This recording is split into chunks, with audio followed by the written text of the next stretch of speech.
हम उनकरा के मन ही मन में चाहत रह गई नहीं, उनकरा के आपन बनावे के प्लान बनावत रह गई नहीं। चल गईली बियाह करके दूसरा के साथ है, चल गईली बियाह करके वो दूसरा के साथ है। हम बुर्बक उनका द्वार पे पतल चलावत रह गए नहीं। पहचान बताएं क्या अपनी किस मिट्टी से हम आते हैं, पहचान बताएं क्या अपनी किस मिट्टी से हम आते हैं। जिला गोपालगंज घर है मेरा, भैया हम बिहारी। ये मालूम क्या हुआ कि हमें मोहब्बत है तुमसे, ज़रा भी देर ना लगी तुमको सितमगर बनते। और तुम भी शायरी करोगी ये जालिम दिल टूटने तो दो। अच्छा, तुम भी शायरी करोगी ये जालिम दिल टूटने तो दो। मैंने अच्छे अच्छों को देखा है अपनी महफिल में शायर बन। दुनिया वाले प्यार मोहब्बत में डूबेंगे, डूबने दो। तुम बस अपना खेल दिखाओ, आओ उदासी आओ तुम। जब कोई लड़का अपने जवानी की उम्र में शायर हो जाए तो फिर आपको यह समझना पड़ेगा कि उसके पीछे वजह क्या रहा है। और फिर कोई लड़का अपने शेरो शायरी को लेकर के अपनी पहचान बनाने लगे तो फिर आपको इस बात पर भी गर्व करना चाहिए।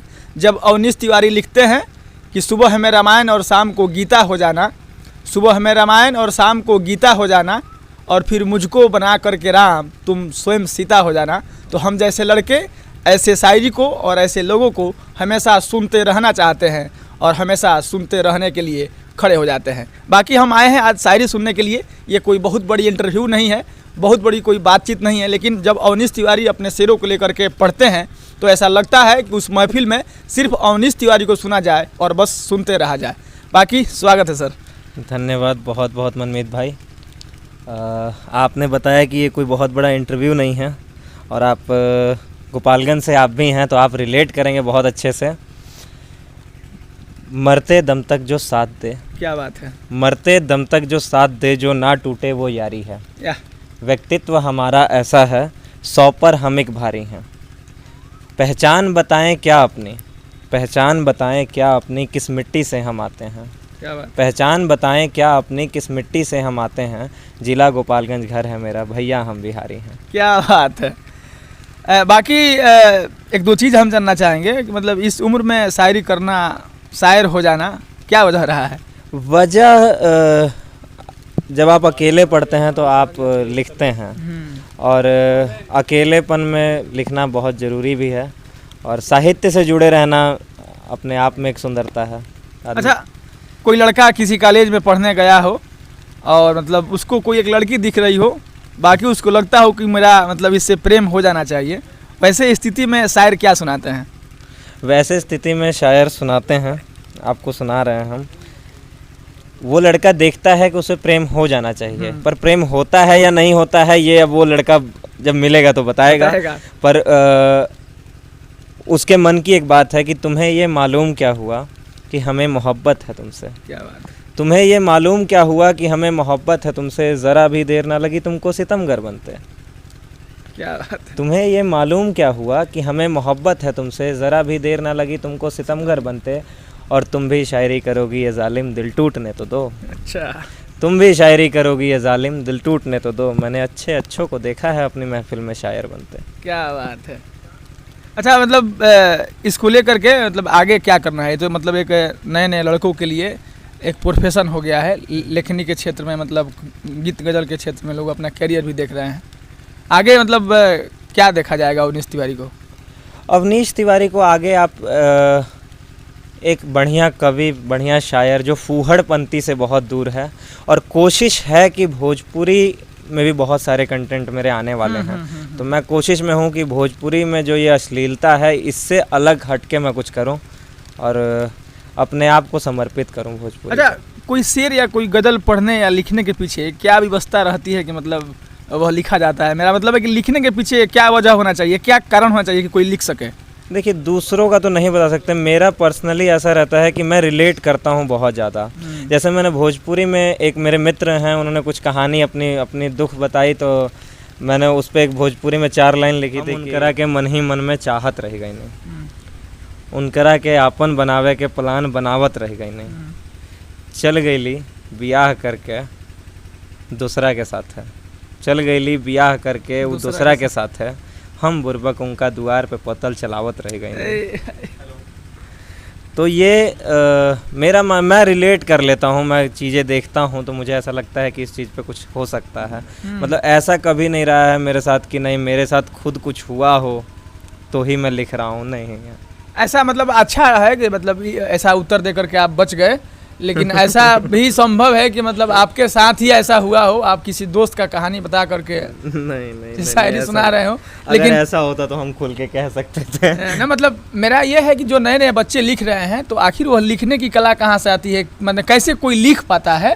तो जैसे आपने बताया कि हमारी दोस्त के साथ ऐसा घटना हुआ था, उसने सुना आपने शेर बना ऐसा बना दिया, आपके साथ कोई घटना हुआ और शेर बनाए हो? आपको एक शेर सुनाते हैं, शेर नहीं है ये, मेरे मन की बात है। वो मेहंदी वाले हाथ दिखाकर रोई, वो मेहंदी वाले हाथ दिखाकर रोई, किसी और की हो रही हूँ ये बताकर रोई। कभी कहती थी मैं ना जी पाऊँगी तुम्हारे बिन, आज फिर वो ये बात दोहरा कर रोई। क्या बात है। उसके प्यार पे मैं शक करूं भी तो कैसे करूं यारो, उसके प्यार पे मैं शक करूं भी तो कैसे करूं यारो, भरी महफिल में वो जब मुझे गले लगा कर रोई। आप रिलेट करेंगे इसको बहुत ज़्यादा। रूह सुलगाई यूपी में, रूह सुलगाई यूपी में, जाकर बुझाई बिहार में, जल्द खबरें मनमीत की छपेंगी उसके ही अखबार में, और पढ़कर खबर तू सोचेगी क्या क्या नहीं किया मनमीत ने तेरे प्यार में, करेगी अफसोस कोसेगी खुद को और बैठी रहेगी इस कमबख्त के इंतज़ार में। अच्छा लगा ये, ठीक है। वो ईपी वाली बात हुई थी तो लगा मतलब दूसरा, मतलब होता क्या है कि अगर बिहार के किसी लड़के को ईपी जाते हुए कोई देखता है या नेपाल जाते हुए तो हाँ, उसका मतलब अलग हो दूसरा जाती ही हैं, समझता भावनाएं है। अलग। आपको बता दें कि हिंदी साहित्य में मतलब जहाँ ऐसे ऐसे लोग जब शायरी करने के लिए आते हैं, गीत गज़ल पढ़ने के लिए आते हैं, तो हम जैसे लोग बस, आपसे पहले भी मैंने कहा था कि बस सुनते ही रहते हैं। हम लोग इस बातचीत को और इस मतलब शेर व शायरी को अवनीश तिवारी के साथ इस वीडियो को समाप्त कर रहे हैं। उससे पहले हम चाहेंगे कि अवनीश तिवारी हमको इस वीडियो को अंत करने से पहले एक अच्छा सा गज़ल सुनाएंगे, और मुझे लगता है कि वह गज़ल आपको भी सुनना चाहिए। जब अवनीश तिवारी, आपको मैं बता रहा था कि जब अवनीश तिवारी अपनी गज़लों को लेकर के पढ़ते हैं और जब सुनाते हैं तो महफिल सिर्फ अवनीश तिवारी के नाम की तालियां बजाती है और सभी लोग उनके शेर व शायरी मंत्रमुग्ध हो जाते हैं। बाकी हम चाहते हैं कि हमारे इस वीडियो के अंत होने से पहले कोई एक अच्छा सा गज़ल आप सुनाएंगे जो मतलब बेहतर रहा हो, आपका वायरल रहा हो। वायरल नहीं होगा पर वायरल इस पे हो जाएगा। आपको सुनाते हैं कि गज़लों में आकर ढल जाओ। क्या बात है। गज़लों में आकर ढल जाओ, आओ उदासी आओ तुम, आकर अपने काम दिखाओ, आओ उदासी आओ तुम। दुनिया वाले प्यार मोहब्बत में डूबेंगे, दुनिया वाले प्यार मोहब्बत में डूबेंगे, डूबने दो तुम बस अपना खेल दिखाओ, आओ उदासी आओ तुम। क्या बात है। होश नहीं रहती लेकिन हम मदहोश नहीं रहते हैं, कैसे हैं हम लोग बताओ, कैसे हैं हम लोग बताओ, आओ उदासी आओ तुम। और आखिरी शेर है कि दुनिया वाले शोर शराबा करते हैं तो करने दो, दुनिया वाले शोर शराबा करते हैं तो करने दो, तुम बस अपना फ़र्ज निभाओ, आओ उदासी आओ तुम। क्या बात है। वैसे मतलब आप ये शायरी करते हैं, शायरी कहते हैं, तो मतलब पुराने लोगों में किनको सुनते हैं? पुराने लोगों में जॉन एलिया साहब को सुन लिया, और मैं नए राइटर में भी बहुत लोग हैं जिनको मैं बहुत ज़्यादा सुनता हूँ। मतलब अब के नए लोगों में जैसे मेरे एक मित्र हैं विकास सिंह भैया, या मेरे मित्र हैं मुरारी मंडल सीतामढ़ी से हैं, उन्होंने मतलब अभी वो मेरे को समझाते हैं बहर मीटर, मेरे समझ में नहीं आता पर कमाल काम कर रहे हैं।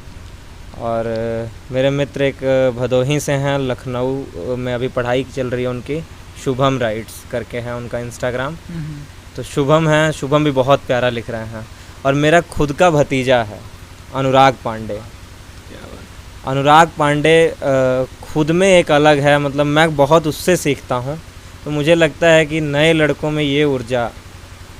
एक अंतिम बात, मतलब शायरों को लेकर के पूरी दुनिया में परसेप्शन है कि मतलब बिना शराब पिए हुए शायरी नहीं की जा सकती है, ऐसा कुछ मतलब है क्या? नहीं नहीं, बिल्कुल की जा सकती है, बिल्कुल की जा सकती है। आपने जॉन एलिया साहब का नाम लिया तो उनके बारे में एक खबर है कि कप के गिलास में उनके पास पैक बना होता था और हाथों में सिगरेट होता था, कई मंचों पर देखा भी गया है। सबका अलग अलग वो है, वो उनका पर्सनल है।